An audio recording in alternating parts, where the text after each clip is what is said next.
Despite ranking dead last in free throw percentage, the Golden State Warriors had moved to a 10-2 record through 12 games ahead of Monday's meeting with the LA Clippers at Intuit Dome. But the Warriors' poor free throw shooting finally caught up with them against the Clippers, going 9 of 19 in a game they lost 102-99.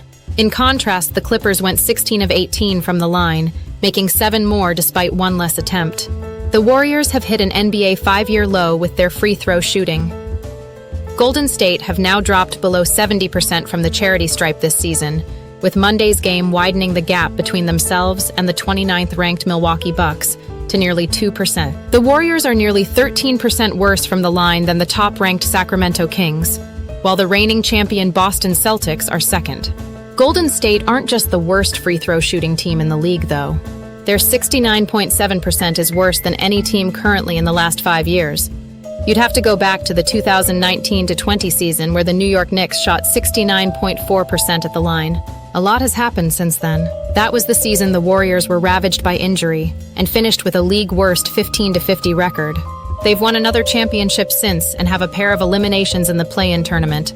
Only 2 teams in the previous 8 seasons have shot worse from the free throw line than Golden State are currently. Talking after Monday's game, Steve Kerr mentioned it as an issue, but not one that he and the coaching staff really emphasize. Our free throws obviously hurt us, but as a coach, we don't really focus on that. We focus on turnovers in the first half, Kerr said, while conceding his players need to work on it. Our guys got to get in the gym, get in a rhythm, get their confidence from the line for sure, sent via Anthony Slater.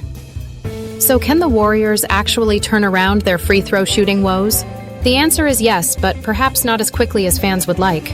It's Golden State's young players that are the obvious culprits right now, with the trio of Jonathan Kuminga, Brandon Podziemski, and Trace Jackson-Davis going 2 of 9 from the line against the Clippers. Kuminga averages the equal most free throw attempts on the team, yet is at just 60.7% after being at 74.6% last season. Podziemski is at exactly 60%, though his free throw shooting was also an issue during his rookie year, where he shot 63%. The same can be said for Jackson-Davis, who is at 54.5% after being at 56.1% last season. It's fair to assume young players will improve and that trio will each increase their free throw percentages, but at the same time, that simply hasn't been the case from last season to the first 13 games of this one. Aside from Stephen Curry, the greatest free throw shooter of all time, Buddy Hield and Lindy Waters III, the latter 2 of which barely get to the line, the Warriors have a roster of very average free throw shooters. While the team should rise back above that 70%, don't be surprised if they're still towards the bottom of the league in free throw percentage by the completion of the season.